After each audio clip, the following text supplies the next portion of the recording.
Não, a tecnologia tá... Vamos ver como é que vai ficar agora.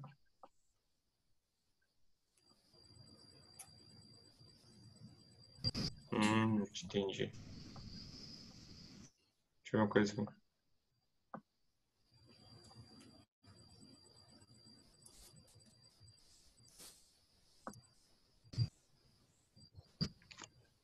Como tá aí pra vocês? Vocês veem melhor assim? Ou tá igual os Tô outros dias?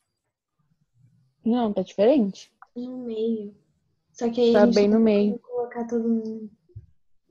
Tá ruim? Tá bom. Tá melhor porque daí a gente não vê as Tá outras bom. partes da página. Tá, Tá bem bom. beleza. Então tá, hoje a gente vai ver o capítulo 6 e o capítulo 7 do livro de Esther. O resumo é o seguinte, no capítulo 1, a rainha Vasti, ela cai, né, depois do banquete do rei Assuero. Ela não vem ao banquete, a gente não sabe o motivo certo.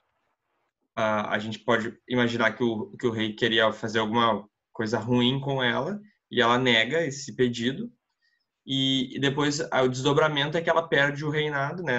Ela perde o posto de rainha. Se abre um concurso de beleza no capítulo 2, a Esther vence. No final do capítulo 2, é relatado ali que o Mordecai salvou a vida do rei. Não acontece mais nada nesse momento da história, essa informação fica em aberto, né? Que o Mordecai salvou a vida do rei. A gente viu no capítulo 3 que o Amã quer destruir todos os judeus. E ele consegue direto, mas o Amã age de uma forma generalizada, não explica muito bem pro rei quem é o povo. Ele apenas joga uma informação no povo que desobedece e o rei é influenciado por ele, porque ele está disposto a pagar por isso, como se fosse algo, como se estivesse dando uma grande ideia pro rei, né? Essa ideia daquele centro bebê. No capítulo 4, a gente viu que o Mordecai e a Esther começam a falar um plano de como resolver essa situação. A gente viu a conversa do Mordecai e da Esther sobre o plano, para Joá, né? E a frase-chave aqui da Esther é que morrer, morrerei. No capítulo 5, a gente já viu a sabedoria de Esther de levar o rei para um banquete, de conversar com ele, de colocar o plano em prática, após ela ter pedido para o povo de Joá proteger Joá também, junto com as suas servas, né? A gente viu que esse banquete, na verdade, ele serviu para aumentar ainda o orgulho de Amã, por causa que ele se sentiu a chocolate do pacote, assim, o cara, porque só ele, só ele, a rainha e o rei estavam nesse banquete. Só que a gente não sabe o que aconteceu. A gente sabe que tem o agir de Deus na história, né? Deus não sendo citado. A gente não sabe o insight que a Esther teve, mas ela disse assim, amanhã eu falo. Alguma coisa aconteceu, talvez ela não teve a oportunidade. A gente brincou até, quando a gente quer ver alguma coisa para nossos pais, a gente não vê a oportunidade, a gente, não, depois a gente conversa. Foi uma coisa nesse sentido. E a gente sabe que no próximo capítulo vai acontecer alguma coisa, à noite, nessa noite que ela fala assim, amanhã a gente conversa, que vai dar a reviravolta da história, né? O Amã ouviu o conselho da sua esposa, construiu uma forca de 22 metros de altura. A gente não está entrando no detalhe se ele foi empalado numa viga ou se ele foi enforcado. Com corda a gente conhece hoje. Mas não vai mudar nada no sentido da história. Esse é o rei não pôde dormir. Quem impediu o rei de dormir? A gente tem outros relatos de pessoas, inclusive nós. Às vezes tu dormir não consegue dormir e tu precisa orar. Deus nos acorda, vai lá. Às vezes a gente não sabe o que está acontecendo. A gente sabe que a nossa luta não é contra carne nem sangue, então existe um mundo espiritual. Tanto quanto o nosso mundo vive aqui, que a gente não é agnóstico, a gente vê isso no matéria, e as coisas que não estão na nossa visão também existem. A gente não sai do mundo aqui, o mundo real. A gente falou assim sobre isso. O rei não pôde dormir, então mandou buscar o livro dos feitos memoráveis que foi diante do rei. O que a gente faz quando a gente não consegue dormir? Vai ler, para dar sono para dormir. A gente sabe que o ato de salvar a vida do rei, lá no capítulo 2, no finalzinho, ele foi registrado. O Mordecai ouviu na porta do rei que estavam querendo matar ele, contou para Esther, e a Esther contou para o rei, e isso foi registrado, foi investigado, e os caras foram mortos. Quando o rei ouviu essa história, ele achou que o Mordecai havia denunciado eles. É que os dois eunucos do rei da guarda da porta que tinham planejado matar o rei. Então, os guardas que ficavam à porta queriam matar o rei. Eu penso que essa região da porta era uma região muito de confiança. Então, eles teriam livre acesso para matar o rei, mas Mordecai não estava ali perto, muito da Esther, ele ouviu e sabotou o plano deles, né? Então o rei perguntou, que honras, isso na noite do próximo banquete, que honras e distinções foram conferidas a Mordecai por ter feito isso? Os servos do rei, que o serviam, responderam, ele não recebeu nenhuma recompensa. O rei perguntou, quem está... A gente não sabe o tempo aqui, né? A gente não sabe, na cronologia da história, quanto tempo passou desse, eu não consigo dormir, leiam para mim, e o rei pensando, o que eu vou fazer com o Mordecai? O rei pergunta, quem está no pátio? Porque ele conseguia ver que tinha alguém no pátio. Ora, Amã tinha entrado no pátio exterior do Palácio Real para pedir ao rei que Mordecai fosse pendurado na forca que ele, Amã, lhe havia preparado. Essa era a intenção do Amã quando ele foi lá de manhã cedo falar com o rei, tá? Os servos do rei, quem deu a ideia do Amã falar com o rei foi a mulher dele. Vai lá amanhã de manhã e já resolve isso, e tu vai pro banquete top. Feliz que matou o cara que tinha oportunado. Os servos lhe disseram, Amã está no pátio. Então o rei mandou que ele entrasse.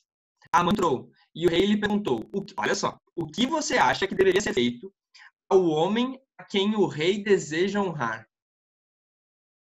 Então Amã pensou assim, a quem mais o rei poderia querer honrar a não ser a mim? Por isso ele respondeu ao rei, quanto ao homem a quem o rei gostaria de honrar, sejam trazidos trajes reais. Os trajes do rei, né? Ele está falando disso. Os trajes que o rei costuma usar. E o cavalo em que o rei costuma andar montado e sobre cuja cabeça tenha sido colocada uma coroa real. Que os trajes e o cavalo sejam entregues a um dos mais nobres oficiais do rei, olha só, para que se encarregue de vestir aquele a quem o rei deseja honrar. Depois, porque ele estava pensando nele, ele estava pensando no bagulho mais alto que ele pudesse, né?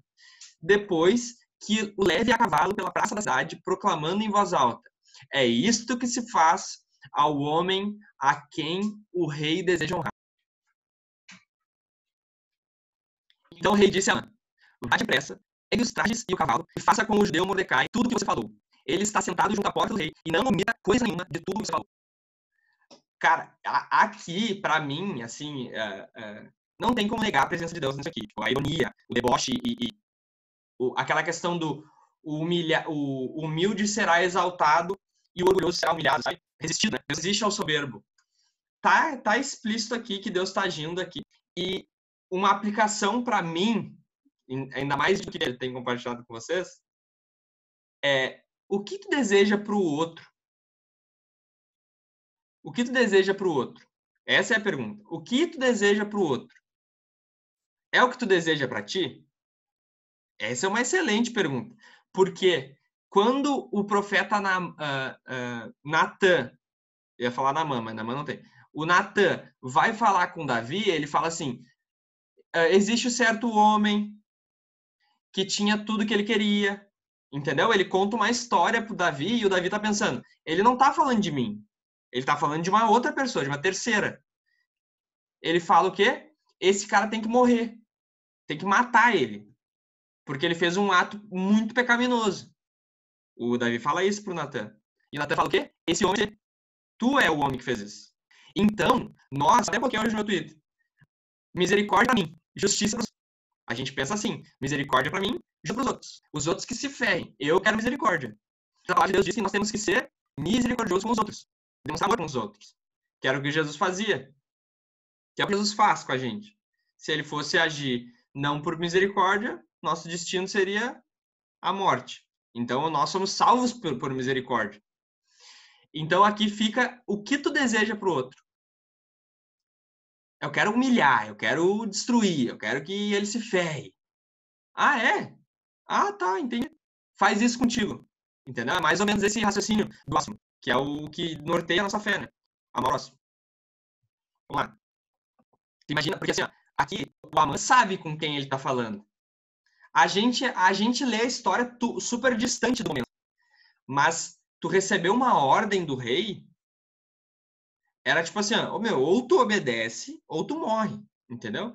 E quando ele ouviu isso, ele não tinha escolha de, não vou. Não, eu poderia fazer isso. E o rei fala, não omita coisa nenhuma do que você falou. Cumpre exatamente o que tu falou. Então tá.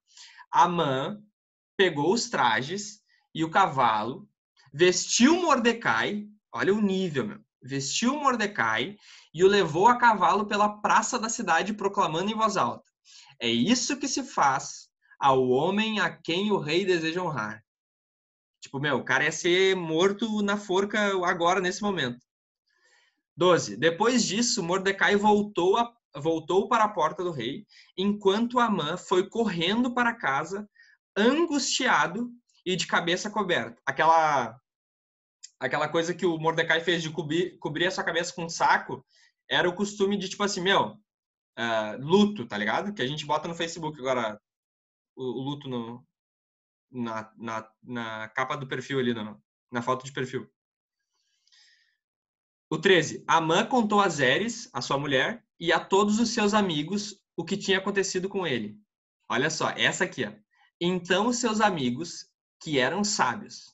Interessante. Normalmente, Normalmente, quando te acham alguém inteligente ou bem informado, ou sei lá, algum elogio, os teus amigos são 1000 vezes mais inteligentes do que tu. 1000 vezes. Por causa que as companhias revelam, né? Se tu anda com gente que é muito mais, tu vai ser um pouco. Se tu anda com gente que é horrível, vai ser...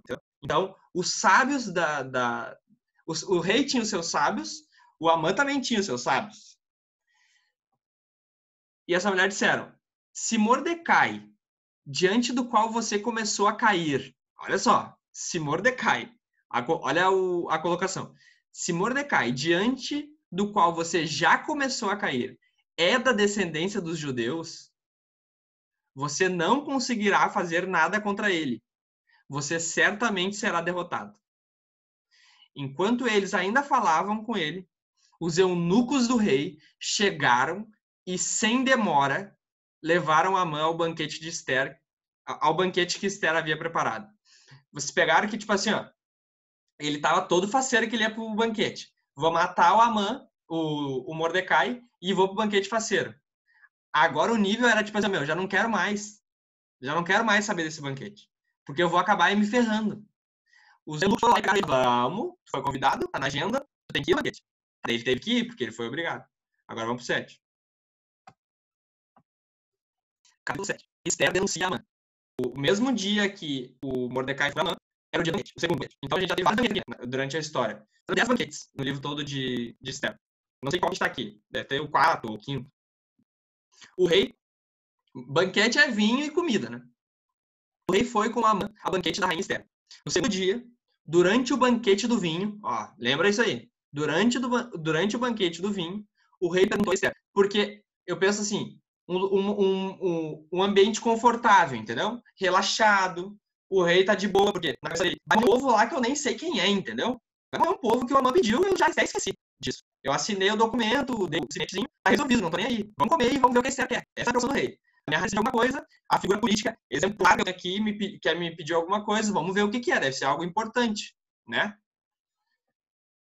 Nesse momento ele pergunta, qual o seu pedido, rainha Ester? Você será atendida. O que você quer? Até metade do reino lhe será dada. A gente sabe que essa até metade do reino pode ser só uma expressão, pode ser só uma coisa cultural que não signifique que ele daria mesmo, né? Uma outra aqui que eu pego de aplicação para mim, muitas vezes eu me pergunto isso, se Deus virasse para ti e te perguntasse o que quer. Se virasse para ti hoje e te perguntasse o que tu quer, pode pedir o que tu quiser. Tu saberia pedir o que tu quer. Saberia pedir? Por quê? Porque nós somos chamados a mudar o mundo, sonhar, ter visão, mas se Deus vira para nós, o que tu quer fazer da tua vida? Tu não sabe responder. Não. O que tu quer de Deus? Essas perguntas a gente tem que saber responder, porque Deus se interessa em nossos pedidos. Entendeu? O que tu quer? Orar e colocar de Deus as súplicas, as necessidades, aquilo que está no nosso coração. Eu quero alguma coisa, eu quero mudar o mundo, eu quero, sei lá, dar uma resposta. Às vezes a gente não consegue dar essa resposta. Mas a rainha Esther... Então a rainha Esther diz, se eu tiver obtido o seu favor, ó rei, recebe a educação.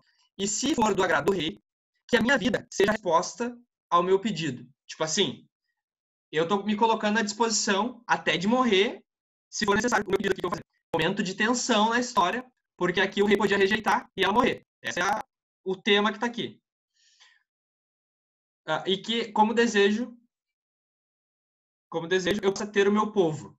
Ó, eu possa ter o meu povo. Aí, a gente não sabe o povo da Esther. Não sei se vocês ligaram. O povo o rei já começou aqui, ó. Mas é mesmo, né? Tipo assim, que é essa mulher, meu? Não sei, nunca me falaram. Já começa as contas. Porque fomos vendidos. Eu e meu povo. O Amã pagou, né? O rei não aceitou, mas o Amã pagou. Não vou terminar.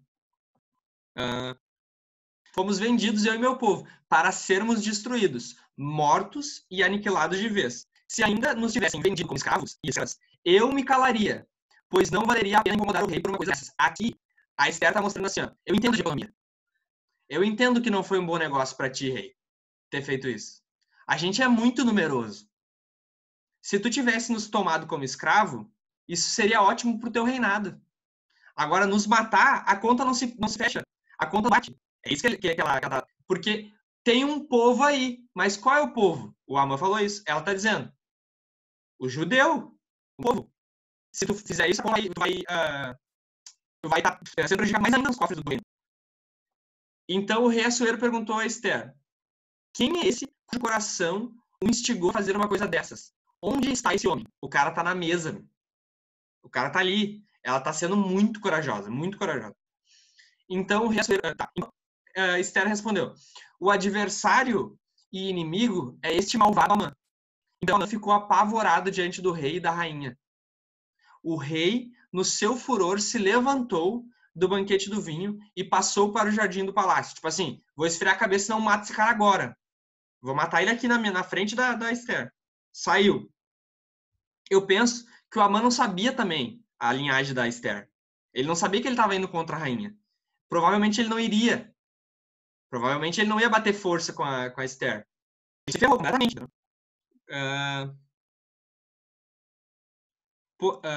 O rei Amã, porém, ficou para rogar por sua vida a rainha Esther, pois viu que o mal contra ele já estava determinado do rei.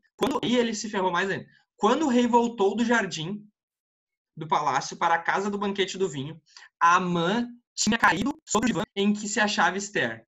Então o rei disse: será que ele queria desonrar a rainha, transar, sei lá, alguma coisa assim, a rainha Esther de mim, aqui no meu palácio? Eu estava lendo um comentário ali. Provavelmente ele sabe quando tá incomodando, pelo amor de Deus, pelo amor de Deus, não deixa o rei me matar, e dá uma insistida e a Esther meio que resiste e ele derruba a Esther. Nesse momento o rei viu. E daí o rei já fez a conexão que ele queria, né? Tipo que nem as nossas mídias aqui. Fala uma coisa, distorce pra outra e já era, entendeu? É isso que eu vi, o que o meu olho viu é verdade, entendeu? Quando o rei acabou de dizer essas palavras, aqui é o momento, o desfecho da história de Amã.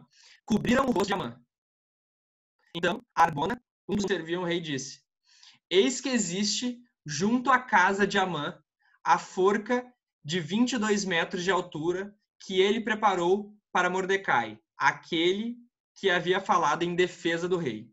Então o rei disse: que ele seja enforcado nela. E assim, enforcado na forca que ele tinha preparado para Mordecai, e o furor do rei se aplacou.